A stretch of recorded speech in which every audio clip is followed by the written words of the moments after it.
The art of writing a truly excellent fake pop song, as explained by the Girls5eva songwriters.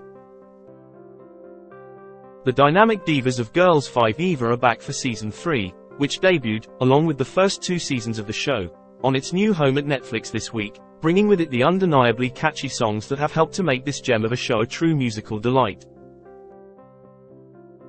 When we catch up with Dawn, Sarah Bareilles, Vicky, Renee-Elise Goldsberry, Summer, Busy Phillips, and Gloria, Paula Pell, the 4 remaining members of 90s one-hit wonder girl group Girls5eva, their 5th member, Ashley Parks Ashley, died in an infinity pool accident. The middle-aged performers are continuing their bid for renewed pop music stardom, with a Returnity concert tour and a new album.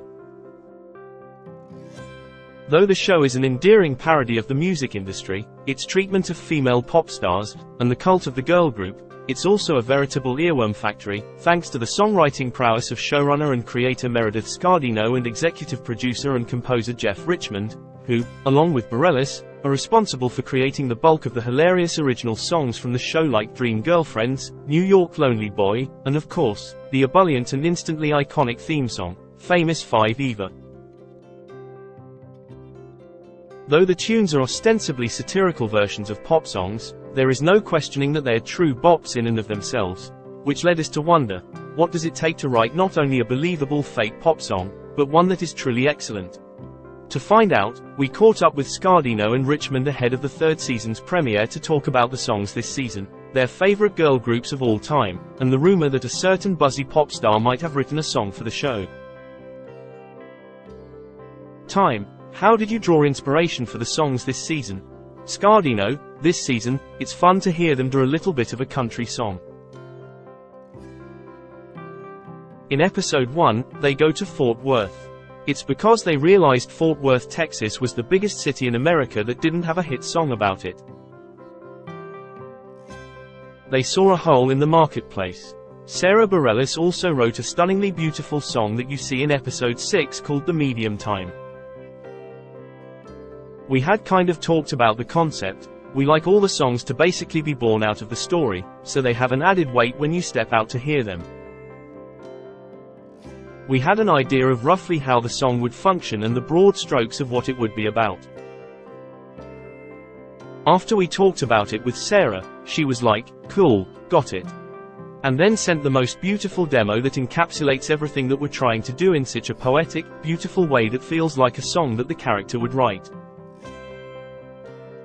My eyes started watering. It was so perfect. What's the process of writing songs for the show? Are they written at the same time as the script?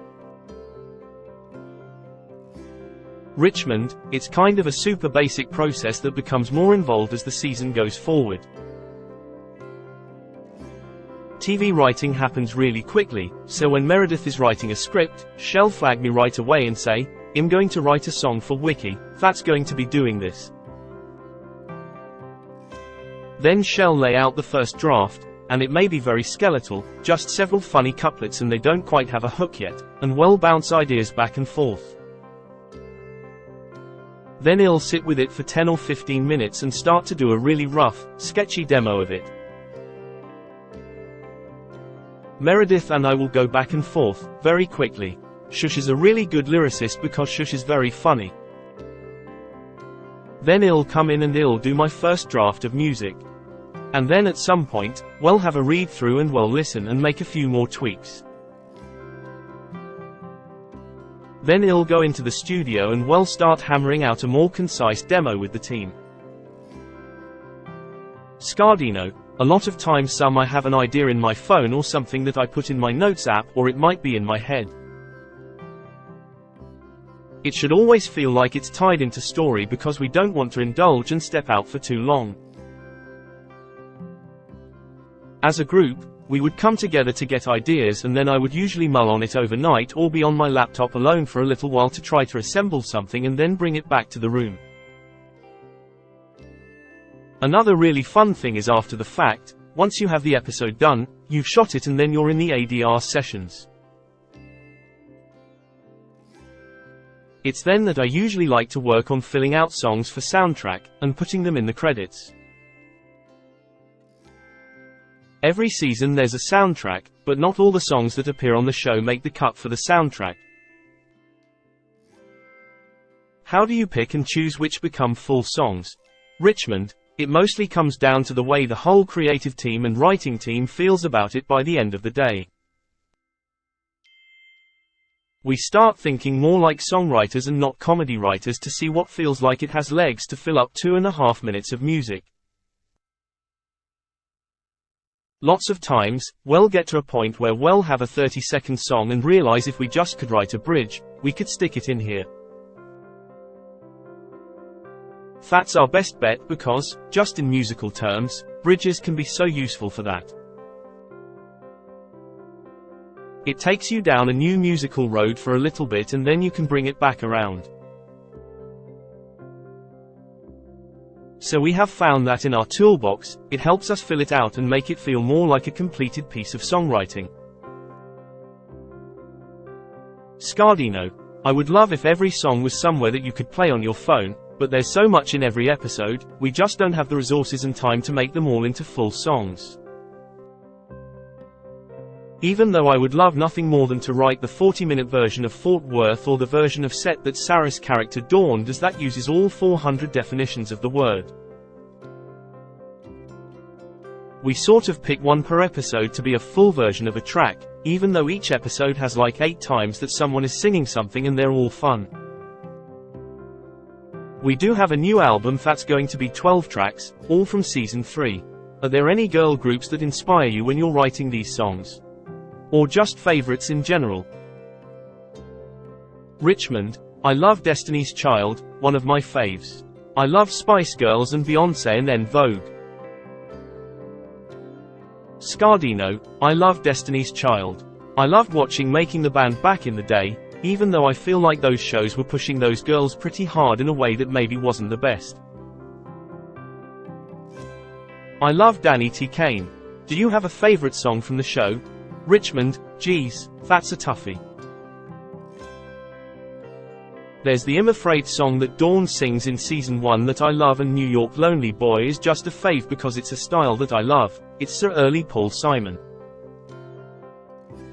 BPE is a whole lot of fun and the theme song I like a lot too.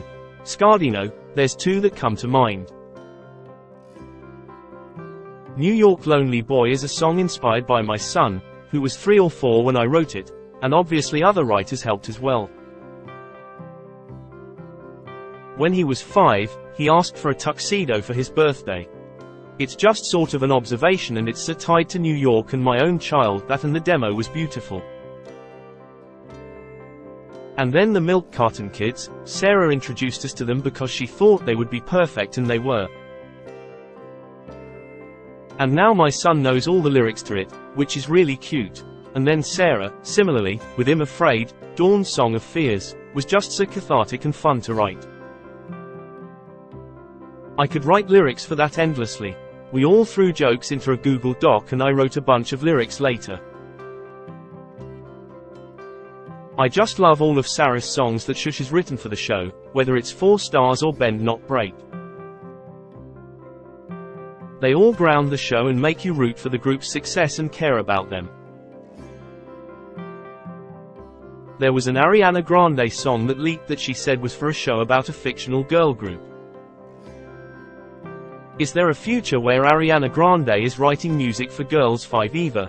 Scardino. First of all, if Ariana Grande did a song for us, we would definitely be using it.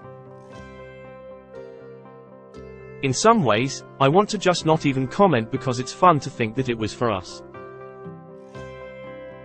I saw the internet speculation and I was enjoying it. I've never met her, but I'm a fan of hers. I'd love to know her and work with her. But to my knowledge, it was not for us. I never heard of it.